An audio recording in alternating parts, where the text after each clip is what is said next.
Praise the lord. యేసుక్రీస్తు ప్రశస్త నామంలో మీ అందరికీ హృదయపూర్వక వందనాలు తెలియజేస్తున్నాను. దైవజనులు ప్రవీణ్ పగడాల గారి యొక్క మరణము నేటి వరకు మనందరినీ బాధకు గురిచేస్తూనే ఉంది. ఇంత గొప్ప దైవజనుడిని కోల్పోయామే అనేటువంటి చింత వేధిస్తూనే ఉంది. అయితే దేవుని కృపను బట్టి, ప్రభు యొక్క వాక్యాన్ని బట్టి ఆదరణ పొందుతూ, రాబోతున్నటువంటి నిత్య జీవాన్ని బట్టి కూడా ఆదరణ పొందుతూ మనందరం ఏదో ఒక రోజు మహిమలో దైవజనుని చూడబోతున్నాం అనేటువంటి విషయాన్ని జ్ఞాపకం చేసుకుంటూ, ఆయన వదిలిపెట్టిన మాదిరి జీవితాన్ని మనం కూడా నేర్చుకోవాలనేటువంటి ఉద్దేశంతో ముందు సాగుతూ మనం ఉన్నాం. కుటుంబంగా మరి మేము కూడా మా కుటుంబ సభ్యులం అందరం కూడా అనుదినం దైవజనుని భార్య బిడ్డల కోసం, ఆయన విడిచిపెట్టిన పరిచర్య కొరకు మానక ప్రార్థిస్తున్నాం. అంత మాత్రమే కాదు, క్రైస్తవ సంఘానికి కూడా ఓదార్పు కొరకు ప్రార్థన చేస్తున్నాం. ఇంక ఇలాంటి దైవజనులు అనేకులు లేవనెత్తబడాలని కోరుకుంటూ ప్రార్థన చేస్తూ ఉన్నాం. అయితే ఇటీవల 2 రోజుల క్రితం మరి మా కుటుంబ సభ్యురాలైన మా సిస్టర్లా అయిన బ్లెస్సీ వెస్లీ గారి గురించి అమెరికాలో ఒక బ్రదర్ రాజు బోడా అంటే ఆయన పేరు, చాలా సునాయాసంగా ఒక మాట వదిలేశాడు. ఆమె ఒక స్త్రీ, ఆమె ఒక దైవజనురాలు, ఆమె ద్వారా అనేక కోట్ల మంది ఇన్స్పైర్ చేయబడుతున్నారు, ఎంతోమంది బలపడుతున్నారనే విషయం ఇంత కూడా తెలుసుకోకుండా ఎవరో ఏదో చెప్పారని క్యాజువల్గా మాట వదిలేశాడు. అయితే ఆ మాట వినినప్పుడు కొంచెము బాధ అనిపించింది, కానీ అతని ఇంగిత జ్ఞానం ఇంతేనా అని ఒక ఆలోచన కూడా వచ్చింది. ఏదేమైనప్పటికీ ఒక విషయాన్ని మేము ముందు పెట్టాలని మేము ఆశపడుతున్నాం. మీలో చాలా మందికి డాక్టర్ జాన్ వెస్లీ గారి గురించి కానీ, బ్లెస్సీ వెస్లీ గారి గురించి చెప్పాల్సిన అవసరం ఏమీ లేదు. 1980 సంవత్సరంలో మా తల్లిదండ్రులు, ప్రాముఖ్యంగా అపోస్తులు జోసెఫ్ విజయ్ కుమార్ గారు, ఒకప్పుడు మా తండ్రి గారు ఒక కమ్యూనిస్ట్గా, అంటే దేవుడే లేడు అనేటువంటి సిద్ధాంతంతో జీవించిన వ్యక్తి, తన జీవితంలో ఆయా రకాల పరిస్థితులను బట్టి ఆత్మహత్యకు ప్రేరేపించబడి వెళ్ళిపోతున్నప్పుడు దేవుని వాక్యం చేత ఆయన ఆదరించబడ్డారు, దేవుని వాక్యం చేత బ్రతికారు. ఇది కల్పనా కథ కాదు, కట్టుకథ కాదు. మా డాడీని దేవుడు రక్షించుకున్న తర్వాత దేవుని ప్రేమను పొందుకున్న ఆయన, దేవుని కృపను పొందుకున్న ఆయన, నాలాగా ఎంతోమంది ఇలాంటి పరిస్థితులు ఉంటారు, వాళ్ళకు దేవుని మాటలు అందించాలని ఎదురు చూస్తున్నప్పుడు ప్రభు పిలవగా ఇద్దరిగా రాజమండ్రిలో సేవ ప్రారంభించారు. ఆనాటి నుండి ఈనాటి వరకు కూడా ఒకటే ధ్యేయం, దేవుని ప్రేమను సాధ్యమైనంత వరకు చూపించాలి. మేము ఎంతవరకు చూపించగలమో అంతవరకు దేవుని ప్రేమ చూపించాలని దేవుని సేవలో నేటి వరకు కొనసాగుతున్నారు. వారి బిడ్డలంగా నేను కావచ్చు, డాక్టర్ జాన్ వెస్లీ గారు కావచ్చు, పాల్ ఇమాన్యుయల్ గారు కావచ్చు, మాకున్న పరిధుల్లో మేము దేవుని కొరకు బ్రతకడానికి మా జీవితాలు యవ్వనంలో సమర్పించాం. మరి మా భాగస్వాముల విషయంలో కూడా మా తల్లిదండ్రులు ప్రార్థన చేశారు. ప్రాముఖ్యంగా డాక్టర్ జాన్ వెస్లీ గారు చిన్న వయసులోనే దేవుని చేత ప్రభావితం చెంది దేవుని సేవకు తన జీవితాన్ని అర్పించుకున్నారు. ఆయన అందిస్తున్నటువంటి బోధల ద్వారా ఎంతమంది బలపడుతున్నారో మాకు తెలుసు, మీలో చాలా మందికి తెలుసు. వారు అందించే వర్తమానాల ద్వారా ఎంతోమంది త్రాగుబోతుల్లో మార్పు, ఎంతోమంది రౌడీ షీటర్లో మార్పు, ఎంతోమంది డిప్రెషన్కి వెళ్ళిపోయిన వారిలో మార్పు, ఆయా రకాల కుటుంబ సమస్యలు ఉన్న వారిలో సమాధానం, దేవుని కార్యాలు అనేక కుటుంబాల్లో జరుగుతూ ఉండడం చూస్తూ మేము ఎంతగానో ప్రభువుని స్తుతిస్తూ ఉన్నాం. జార్జ్ విట్ఫీల్డ్ అనే దైవజనుడు ఒక మాట అంటాడు, తుప్పు పట్టడం కన్నా అరిగిపోవడమే మిన్న అంటాడు. దేవుని కొరకు ఏమీ చేయకుండా, ఎవరిని ప్రభావితం చేయకుండా, ఏ మేలు చేయకుండా ఈ లోకంలో కన్నుమూసే కంటే ఉన్నన్ని నాళ్ళు అనేకులకు దీవెనకరంగా ఉండడం, మనం అరిగిపోయి మనం కరిగిపోతూ దీవెనకరంగా ఉండాలి అనే ధ్యేయంతో మేము ముందు సాగిపోతున్నాం. మీలో చాలామంది మమ్మల్ని ప్రేమించే వాళ్ళు ఉన్నారు, మమ్మల్ని ఆదరించే వాళ్ళు ఉన్నారు, మా కొరకు ప్రార్థించే వాళ్ళు ఉన్నారు. ప్రాముఖ్యంగా జాన్ వెస్లీ గారి వివాహ వయసు వచ్చినప్పుడు ఆయన వివాహం చేయడానికి నా తల్లిదండ్రులు ఎంతో ప్రార్థన, ఎంత కన్నీరు కార్చామో, కుటుంబంగా సంఘంగా ఆయనను ప్రేమించేవాళ్ళు ఎంత కన్నీటి ప్రార్థన చేసాం. ప్రభువా శ్రేష్టమైన భార్యని ఇవ్వండి అయ్యా అని ప్రార్థన చేసినప్పుడు రాష్ట్ర వ్యాప్తంగా, ఆంధ్ర రాష్ట్ర వ్యాప్తంగా, భారతదేశ వ్యాప్తంగా చాలా ప్రపోజల్స్ వస్తూ ఉండేవి. చాలామంది దైవజనులు, చాలామంది తల్లిదండ్రులు మరి మా తల్లిదండ్రుల దగ్గరికి వచ్చి మరి జాన్ వెస్లీ గారిని మా అమ్మాయికి చేసుకుంటామని చాలామంది అడిగిన సందర్భాలు ఉన్నాయి. అయితే ప్రభువా మీ చిత్తమైన వ్యక్తిని మా కుటుంబంలో తీసుకురావా అని ఎదురు చూసాం. మరి ఎంచుకునే స్వేచ్ఛ మా తల్లిదండ్రులు మాకు ఇచ్చినప్పటికీ కూడా దేవుని చిత్తం కొరకు మేము ఎదురు చూసాం. దైవజనులు జాన్ వెస్లీ గారు కూడా ప్రభువా నీ చిత్తమైన బిడ్డను నాకు ఇవ్వు, అందచందాలు, భోగభాగ్యాలు, లోకల్ ఐశ్వర్యాలు కాదు మాకు ముఖ్యం, నీ చిత్తాన్ని చేసే వ్యక్తి మాకు కావాలని ఎదురు చూస్తున్నప్పుడు అద్భుత రీతిగా అమెరికా దేశంలో అప్పటికే ఉద్యోగం చేస్తున్న బ్లెస్సీ వెస్లీ గారిని ఒక ఆంటీ ద్వారా దేవుడు మాకు తెలియచేయడం జరిగింది. ఆ తర్వాత ప్రార్థించాం. మా తల్లిదండ్రులు వారి తల్లిదండ్రులతో మాట్లాడి, ఇవన్నీ కూడా మీ అందరికీ చాలామంది తెలుసు. ఎప్పుడు ఆ సాక్ష్యాలు ఆయా రీతులుగా ఆయా విధానాల్లో మీకు అందిస్తూనే మేము వస్తూ ఉన్నాము. మా జీవితం ఏది మరుగుగా లేదు, అంతా మా సాక్ష్యం, మా కుటుంబం అంతా ఎప్పుడు మీ మధ్యలో ఉంటానే ఉంటుంది కదా.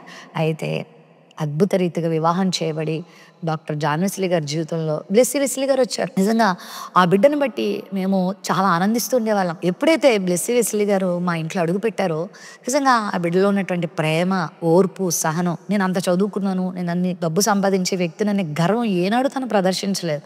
నేను ఒక వదినగా దాని గురించి ఒక మంచి సాక్ష్యాన్ని ఇవ్వగలను. తనలో ఉన్న ప్రేమ, తనలో కష్టించే స్వభావం, ముగ్గురు బిడ్డలు తల్లి అయినప్పటికీ కూడా దేవుని విషయంలో ఎక్కడ కూడా వెనుకడుగులు వేయకుండా తన ముందుకు సాగిపోతా ఉంది. ఎన్నో హెల్త్ ఇష్యూస్ వచ్చినా, ఎన్నో పరిస్థితులు, ప్రతికూలతలు, నిందలు, అవమానాలు సేవలో తను ఎదుర్కొంటున్నా కూడా ఎక్కడ కూడా కృంగిపోకుండా దేవుని వైపు చూస్తూ ముందుకు సాగిపోతూ వస్తుంది. గతంలో కూడా చాలా మంది తనని టార్గెట్ చేసి ఏవేవో మాటలు అనేవారు. మేము కుటుంబంగా ఒకటే ప్రార్థన చేసేవాళ్ళం, ప్రవ్వా నువ్వే ఎన్నో నిందలు అనుభవించావు, నువ్వే ఎన్నో శ్రమలు అనుభవించావు, ఇది మాకు ఎంత పెద్ద లెక్క ఏం కాదు, మా యొక్క ప్రయాణాన్ని ఇలాంటి సమస్యలు, నిందలు ఆపడానికి వీల్లేదయ్యా, టైం చాలా తక్కువ ఉంది, జీవితం చాలా చిన్నది, ఈ చిన్న జీవితంలో మేము ఇంకా అనేకులు నీ కొరకు సంపాదించాలి, నీ సేవ చేయాలయ్యా అనే దృక్పథంతో ఒకరినొకరు ప్రోత్సహించుకుంటూ మేము ముందు సాగిపోతూ ఉండగా, మరి దైవజనులు ప్రవీణ్ పగడాల గారి విషయంలో కూడా ఎంతో కృంగిపోతూ, ఎంతో ఈ రోజుకి బాధపడుతూ ఉండగా, మరి ఆ రాజ్ బోడా అనేటువంటి బ్రదర్ ఈ మాట అనడం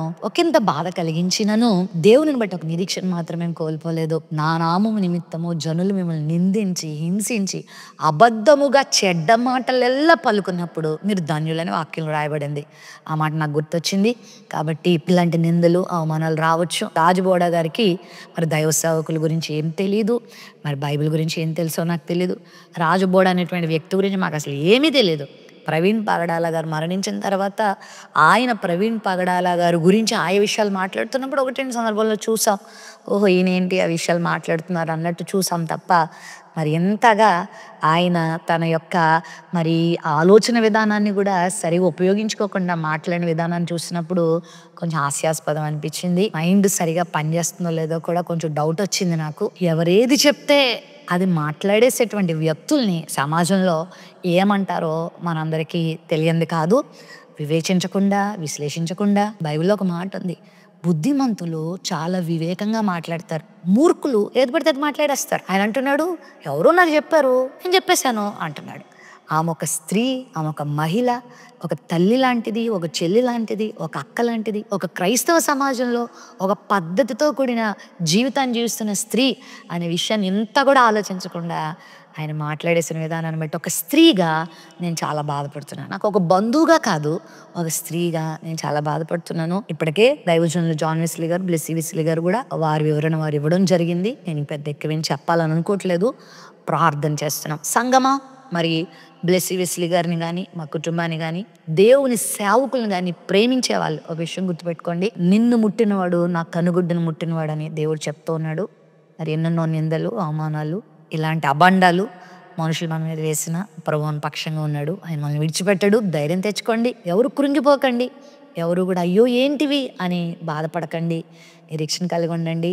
మంచి దినాల్లో మనం ఉన్నాం, ప్రభు మన పక్షంగా ఉంటాడు, దేవుని సేవకుల పక్షంగా దేవుడు ఉంటాడు. గతంలో ఎన్నో నిందలు, అవమానాలు ఎదుర్కొన్న సందర్భాల్లో ప్రభు వైపు నేను చూసినప్పుడు దేవుడు ఇంకా పరిచర్యను, దేవుడు ఇంకా తన దాసుల్ని అభిషేకించుకొని వాడుకున్న సందర్భాలు ఉన్నాయి. పౌలు గారు ఒక మాట అంటాడు, మంచి పోరాటం పోరాడాను, నా పరుగు కడముట్టించుకున్నానని, విశ్వాసాన్ని కాపాడుకున్నానని. మరి అంచు దినాల్లో విశ్వాసాన్ని కాపాడుకుంటూ ముందుకు సాగిపోవడానికే మనం తీర్మానించుకుందాం. ప్రతిరోజు ఒక్క నిమిషం టైం కూడా వేస్ట్ చేసుకోకుండా, కొన్నిసార్లు మా వ్యక్తిగత కార్యక్రమాలు కూడా ప్రక్కన పెట్టి, మా ఆరోగ్యాన్ని కూడా ప్రక్కన పెట్టి, కొన్నిసార్లు మా కుటుంబాన్ని ప్రక్కన పెట్టి, మా బిడ్డలను కూడా ప్రక్కన పెట్టి దేవుని సేవ జరగాలి, అనేకులకు మేము ఆశీర్వాదకరంగా ఉండాలి, అనేక కుటుంబాలను బలపరచాలి, అనేక ప్రాంతాలు తిరగాలి అనేటువంటి ఉద్దేశంతో మరి మేము ముందుకు సాగిపోతున్నాం.